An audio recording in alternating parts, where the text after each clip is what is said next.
আজকে হিন্দুরাই হিন্দুদের শত্রু, তোমার ভালো কেউ চায় না। তুমি উঁচুতে ওঠো, তুমি ভালো ফল করো, তুমি ভালো রেজাল্ট করো, বা ভালো বৃদ্ধি পাও, ভালো চাকরি করো, বা তিনতলা পাকা বাড়ি করো, কেউ কারো ভালো দেখতে পারে না।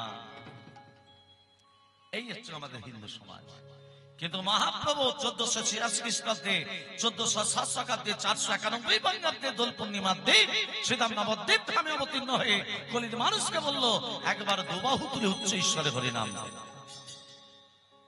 বিপদ হলে তোমার পাশে কেউ দাঁড়াবে না, বিপদ হলে পাশে দাঁড়াবে না, কিন্তু তুমি যদি খারাপ পথে চলে যাও, তোমার পাশে গিয়ে সঙ্গে সঙ্গে হাসবে, কথা বলবে। কি সুন্দর সনাতন ধর্ম। সেই জন্য মহাপ্রভু, আচ্ছা মহাপ্রভুর আদি নাম কি? মা মহাপ্রভুর আদি নাম কি? নিমতলায় হয়েছিল নিমাই, ভক্তরা গৌরাঙ্গ মহাপ্রভু। গুরুদেব নাম রেখেছিল শ্রীকৃষ্ণ চৈতন্য। মহাপ্রভুর আদি নাম কি? যেমন রামচন্দ্রের বাবা দশরথ, দশরথের আদি নাম কি? 10 দিকে রথ চালনা করতো, তার নাম দশরথ। দশরথের আদি নাম কি? কুন্তী, এ তো দিয়া নাম। কুন্তীর বাবার নাম কি? সুরসেন। সুরসেনের একটি ছেলে, একটি মেয়ে। ছেলে বসুদেব, মেয়ে কুন্তী, ওই জন্য কৃষ্ণ কুন্তীকে পিসিমা বলে ডাকে। তাহলে কুন্তীর আদি নাম কি?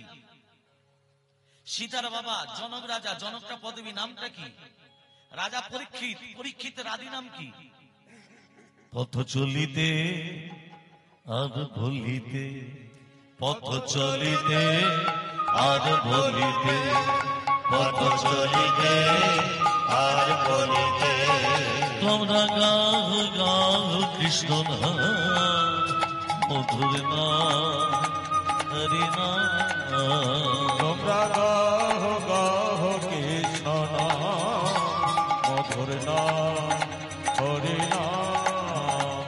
তোমরা গাও গাও কৃষ্ণ নাম, মধুর নাম হরি নাম। পথ চলিতে আর বলিতে, পথ চলিতে আর বলিতে, সম্মুখে আধারাত্রি, তুমি যে পথ যাত্রী।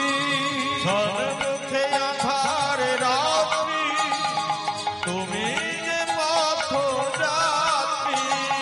চারি মুখে আধার রাত্রি। আধার মানে কি? আধার মানে, আধার মানে অন্ধকার।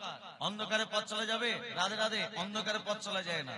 কিন্তু আমাদের শরীরের ভেতরে জ্যোতি আছে, তোমারও জ্যোতি আছে, আমারও জ্যোতি আছে, কিন্তু জ্যোতিটাকে বার করতে জানি না। আর সেই জ্যোতিটাকে বার করতে গেলে, তোমার শরীরের জ্যোতিটাকে বার করতে গেলে প্রতিদিন কি করতে হবে? পথ চলিতে তারে না, কথা বলিতে তারে না, পথ চলিতে তার নাম, কথা বলিতে তার নাম। পথ চলিতে তার নাম, পথ চলিতে তার নাম, পথ চলিতে তার নাম। মায়েরা বলুন, পথ চলতে চলতে তার নাম করা হয়? কি বাজার করলি, কি রান্না হবে, সকাল থেকে শুধু খাওয়ার চিন্তা। সকালবেলা উঠে, ভোরবেলা উঠে, 3টে থেকে 5টার মধ্যে উঠে স্নান টান করে একটু ভগবত না, বেলা 8টার সময় ঘুম থেকে উঠবো, হাঁসের মতো খাবো, মোষের মতো ঘুমবো। এই হচ্ছে আমাদের কলিযুগের ধর্ম। ভোর 4টে থেকে 5টার মধ্যে কে ওঠে? ব্রহ্ম মুহূর্ত কেউ পালন করে না, ব্রহ্ম মুহূর্ত। আর সেই ব্রহ্ম মুহূর্তে তুমি যদি হরিনাম করতে পারো, সমস্ত পূর্ণতা লাভ তুমি পাবে। কিন্তু আমরা ব্রহ্ম মুহূর্ত কোনটাই আমরা জানি না। পথ চলিতে তারে না, কথা বলিতে তারে না, পথ চলিতে তার নাম, কথা বলিতে তার নাম। পথ চলিতে তার নাম, কথা বলিতে তার নাম। কৃষ্ণ নাম, মধুর নাম, কৃষ্ণ নাম,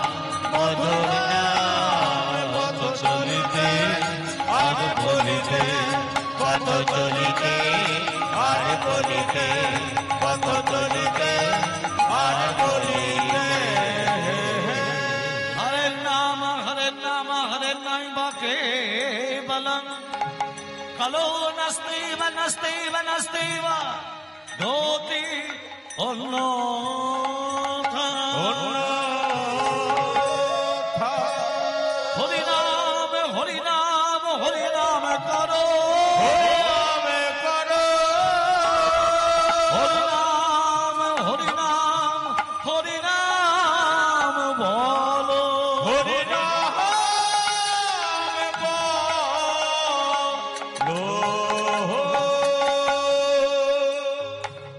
নাম হরে নাম হরে নামই বা কেবলম কালো নাস্তিক বা নাস্তিক বা নাস্তিক বা গতিরন্যতা। কথাটা মানে কি মা? সকলেই জানি। প্রত্যেকটা কীর্তনী এই শ্লোকটা উচ্চারণ করে না? প্রত্যেকটা কীর্তনী এই শ্লোকটা উচ্চারণ করে, হরে নাম হরে নামই বা কেবলম কালো নাস্তিক বা নাস্তিক বা নাস্তিক বা গতিরন্যতা। তার মানে কি? সকলেই জানে হরিনাম হরিনাম ছাড়া কলিজীবের গতি নাই, মুক্তি নাই, এটাই হয়ে গেল। কিন্তু না, এর ভেতরে তত্ত্বটা কোথায়?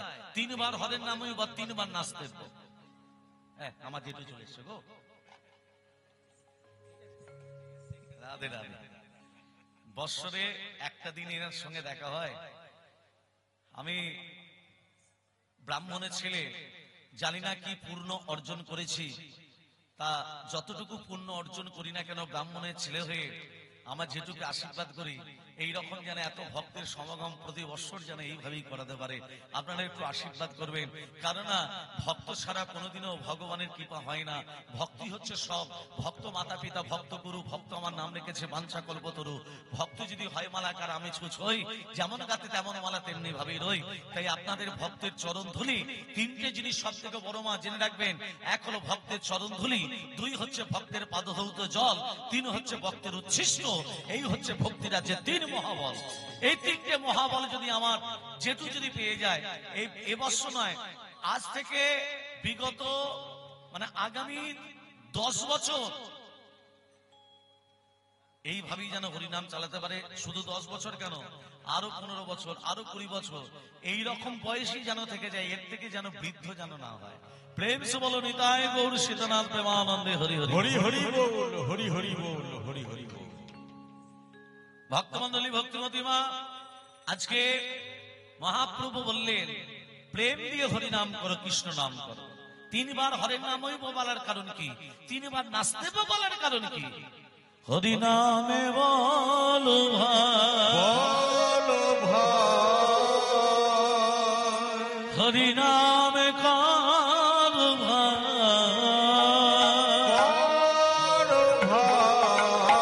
হরিনামে কর হরিনামে বলো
কোথা থেকে নামতে বললেন?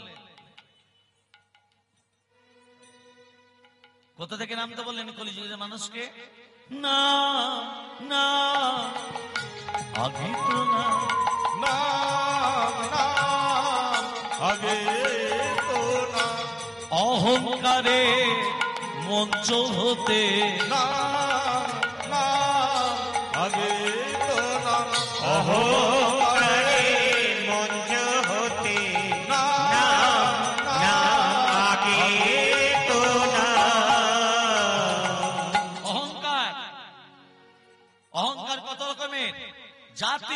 মহন্তঞ্চ রূপ যৌবন মে বাচ যত্মেই না পরিপাঞ্চতে ভক্ত সুপঞ্চ পঞ্চকা। কত রকমের অহংকার বললাম, জাতি, বিদ্যা, মহৎ, রূপ, যৌবন। প্রথম হরের নামই বলার কারণ হলো অহংকারের মঞ্চ থেকে নামতে হবে। আমার টাকা পয়সা আছে, ধন দৌলত আছে, অহংকার। আমার যৌবন, অহংকার। আমি মহৎ, অহংকার। আমি বিদ্যা, অহংকার। আমার রূপ, অহংকার। অহংকারের মঞ্চ থেকে নামো। কে কতদিন বেঁচে আছো? এই দেহটা তোমার, এই দেহ আমার নয়, এই দেহ তার দেয়া, কোনদিন আমার নয়। তাহলে অহংকার কেন করবো দেহ নিয়ে? প্রথম হরে নামে বলার কারণ হলো অহংকারের মঞ্চ থেকে নামো। দ্বিতীয়, আচ্ছা আমার নাম বানান কি? নাম বানান কি? দন্ত নয় আকাম ও নাম। তার আগে যদি পয়রা ফয়ে জুড়ি দিই কি হবে বাবা? প্রণাম। প্রণামের বানান কি হবে? পয়রা ফোলা দন্ত নয় আকাম ও নাম। দন্ত নয় আকাম ও নাম, তার আগে যদি পয়রা ফলে জুড়ে দেওয়া হয় সেই দন্তনাটা হয়ে যাবে মধ্যাহ্ন। একে বাংলা ব্যাকরণে বলে নত্ব বিধান। যারা বাংলা নিয়ে পড়াশোনা করছো, কখনো দন্তন্য মধ্যাহ্ন হয়ে যায়, একে বাংলা ব্যাকরণে বলে নত্ব বিধান। আবার কখনো দন্তস্ব মধ্যাহ্নস্ব হয়, একে বাংলা ব্যাকরণে বলে সপ্ত বিধান। যারা ব্যাকরণ নিয়ে পড়ছো তারা মিলিয়ে নাও। তাহলে দ্বিতীয় হরে নামই বলার কারণ হলো সাধু গুরু শ্রীচরণে করে প্রণাম, করে প্রণাম, সাধু গুরু শ্রীচরণে কোটি প্রণাম, কোটি প্রণাম। প্রথম হরে নামে বলার কারণ হলো অহংকারের মঞ্চ থেকে নামো। দ্বিতীয় হরে নামে বলার কারণ হলো সাধুগুরু শ্রীচরণে প্রণাম করো। আর তৃতীয় হরে নামে বলার কারণ হলো একবার বদন ভরে বল হরি নাম কাঁদে প্রণাম, কাঁদে প্রণাম। বদন ভরে বল হরি হরি বল, হরি বল। নাম বাদর ঘরে কার হরি নাম কাটে প্রণাম, কাটে প্রণাম। নাম বলো ভাই, বলো ভাই, হরি নাম বলো ভাই, নাম বলো ভাই, কৃষ্ণ নাম করো ভাই। হরি নাম বলো ভাই, বলো ভাই, নাম কারো ভাই, বলো ভাই, বলো ভাই, নাম কারো ভাই। বলো নাস্তেব নাস্তেব নাস্তেব গতিরন্ন। আছে নাস্তি মানে কি? মান নেই। নাস্তি মানে নেই। যেমন তুমি আমায় ডেকেছো আমি যাব, আর তারপরক্ষণে যদি বলি তুমি আমায় ডেকেছো আমি যাবই, একে বাংলা ব্যাকরণে কি বলে? বলছে আবার ব্যাকরণ, আবহন। একে বলে আবহন। এক জমিদার তার 4 ছেলেকে ডাক দিল, বড়, মেজো, সেজো, ছোট। বলুন পিতা, এদিকে শোনো, আমি আমার বিষয় সম্পত্তি সব বিক্রি করে দিলাম, আমরা খাবো কি পিতা? তোমাদের খাওয়া পড়ার জন্য, বেঁচে থাকার জন্য হ্যাঁ 4 ছেলেকে 5 লক্ষ টাকা করে ভাগ করে দিলাম। ঠিক আছে, যেদিকে আপনার দু চোখ যায় চলে যায়। তবে শোনো, 5 লক্ষ টাকা 4 ছেলেকে 20 লাখ টাকা দিচ্ছি। 5 বছর বাদ এসে দেখো তোমরা এই 5 লক্ষ টাকা নিয়ে প্রত্যেকে কে কি করেছে। চলে গেল 20 লাখ টাকা দিয়ে 4 ছেলেকে। 5 বছর বাদে এসে বলছে, এই যে বড়, তোমাকে যে 5 বছর আগে 5 লক্ষ টাকা দিয়েছিলাম, তুমি কি করেছো? আচ্ছা মেজো, তুমি কি করেছো? ব্যাংকে ফিক্সড ডিপোজিট করেছো, ওষুধের দোকান। আচ্ছা সেজো, তুমি কি করেছো? আমি কিছু জমি কিনেছি পিতা। ছোট ছেলে কিন্তু বাবার কাছে আসে না, কেন বলো তো? বাবা যে 5 বছর আগে 5 লাখ টাকা দিয়েছিল, আর বন্ধু বান্ধবদের নিয়ে খেয়ে। এই যে ছোট ছেলের ঘাড় ধরে এখানে নিয়ে এসো। ছোট ছেলে বাবার কাছে মাথা নিচু করে আছে। বাবা মনে মনে ভাবছে ছোট ছেলে আমার বড়ই নিঃস্ব। শোনো ছোট কাকা, আমি 5 বছর তপস্যা করে একটা কৌস্তব মুনি পেয়েছি। এই মুনিটার কাজ হলো প্রতিদিন 5 গ্রাম করে সোনা প্রসব করে। কি করে? 5 গ্রাম করে সোনা হয়ে যায় এমনি এমনি। তবে এই মুনিটা তুমি নাও।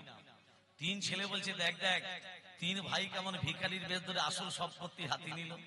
যে মনি পাবার সে তো পাবে মা। এই জমিদার বাবু কে ছিলেন? এই জমিদার বাবু ছিলেন যুগপিতা ভগবান। 4 ছেলে, সত্য ত্রেতা দাপর কলি। সত্য যুগে 3 ভাগ পূর্ণ, 1 ভাগ পাপ। ত্রেতা যুগে 2 ভাগ পাপ, 2 ভাগ পূর্ণ। দাপর যুগে 3 ভাগ পাপ, 1 ভাগ পূর্ণ। আর কলি যুগে আমাদের বেলা পূর্ণগুলো সব হরিবোল হয়ে গেল। হরিনাম করো, পূর্ণ অর্জন করো।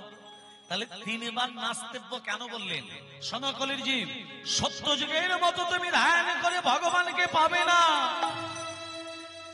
ত্রেতা যুগের মতো তুমি যাগ যজ্ঞ করে ভগবানকে পাবে না। দাপর যুগের মতো তুমি পূজা অর্চনা করে ভগবানকে পাবে না। তবে কলি যুগে ভগবানকে পাওয়া যায় কিসের দ্বারা? কি গো মা, জোরে বলুন। কলির ভগবানকে পাওয়া যায় কিসের দ্বারা? একই কণ্ঠে হবে, হরিনাম হরিনাম হরিনাম হরি। তাহলে একটু হরিনামাতে গেলে হরিনামটা তো ভালো করে করতে হবে। সবাই মিলে বলবো, সবাই মিলে তালে তালি দিয়ে কণ্ঠে কণ্ঠে মিলিয়ে, হরে কৃষ্ণ হরে কৃষ্ণ কৃষ্ণ কৃষ্ণ হরে হরে, হরে রাম হরে রাম রাম রাম হরে হরে, হরে কৃষ্ণ হরে কৃষ্ণ কৃষ্ণ কৃষ্ণ হরে হরে, হরে রাম হরে রাম রাম রাম হরে হরে।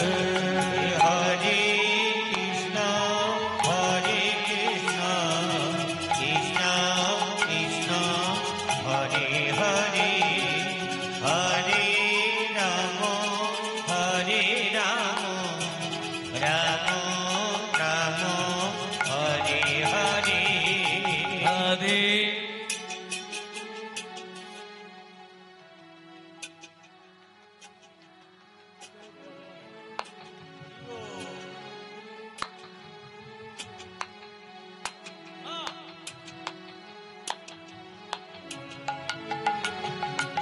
আচ্ছা, এবার বলি হরিনাম কেমন করে করতে হয়? চুপি চুপি না ফিস ফিস? পাশের জায়গায় বিক্রি হবে, তোমারও টাকা আছে আমারও টাকা আছে, 5 কান করবেন না, চুপি চুপি। মেয়ের বিয়ে দেবেন ফিস ফিস। কিন্তু হরিনামটা কেমন করে হয়েছিল? নিতাই গৌর হরি বল, হরি হরি বল, হরি হরি বল। তাহলে সেই শব্দটা হচ্ছে, সেই শব্দটাকে করতে হবে রাধে রাধে, প্রেম সে, প্রেম দিয়ে বলতে হবে হরে কৃষ্ণ। বাহ, রাধে রাধে।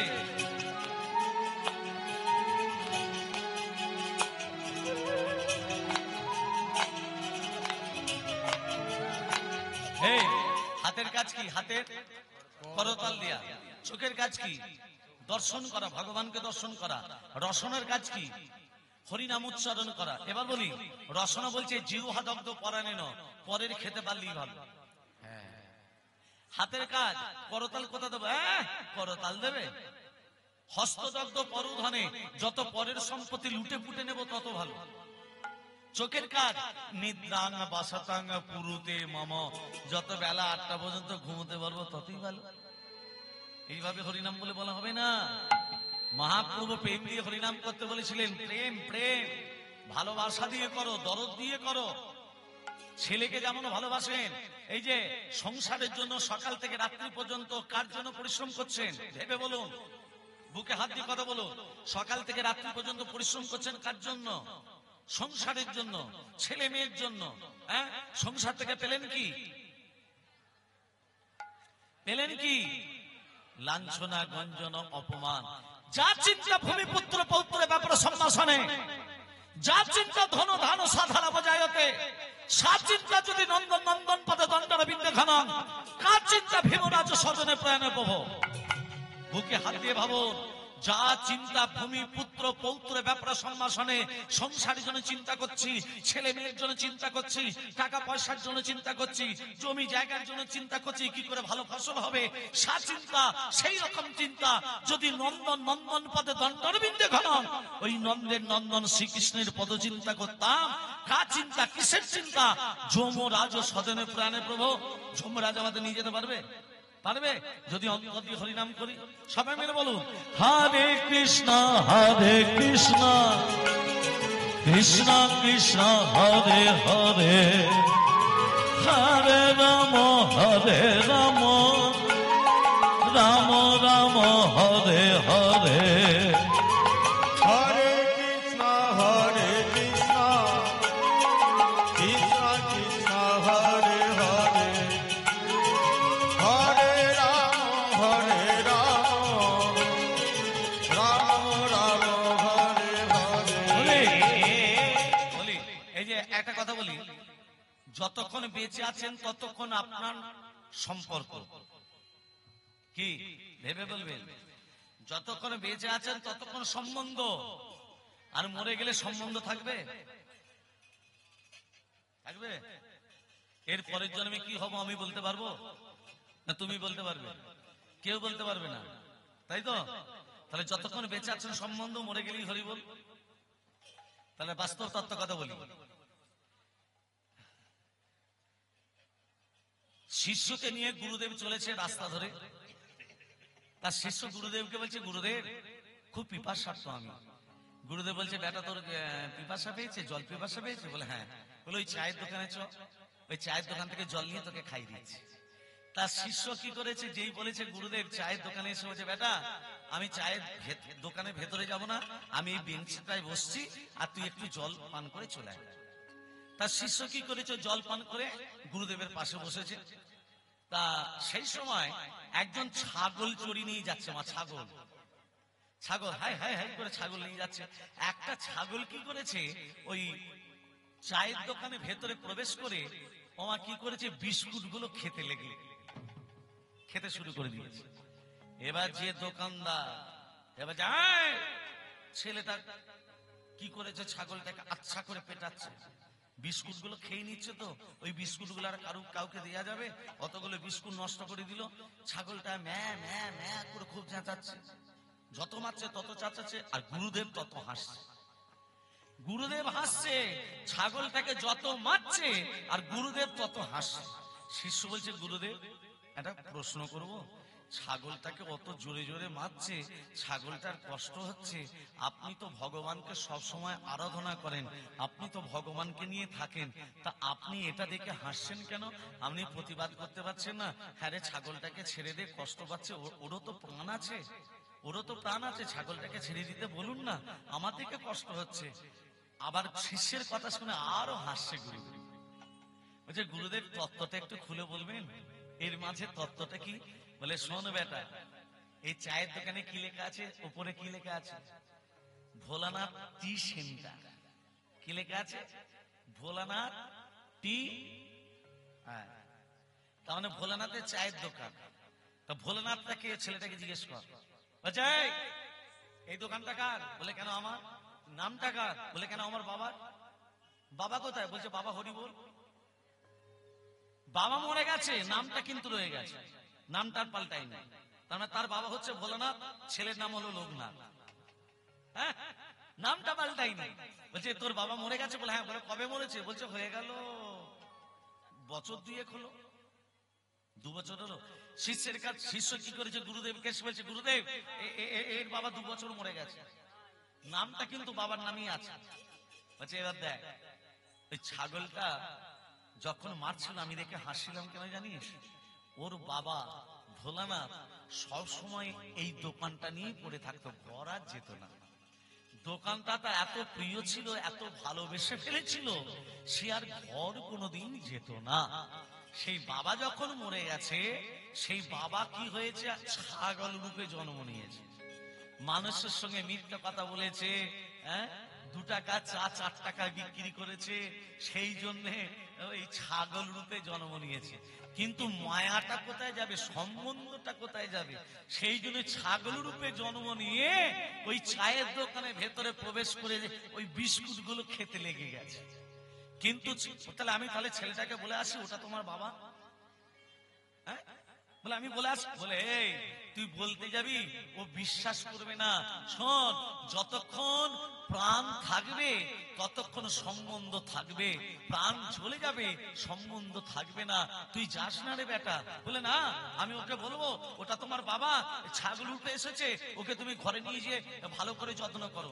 বলে দেখ, বলছে এই লোকনাথ, তুই যে ছাগলটাকে মারলি ওটা তোর বাবা? হ্যাঁ, তোর বাবা মরে গিয়ে ছাগল রূপে জন্ম নিয়েছে।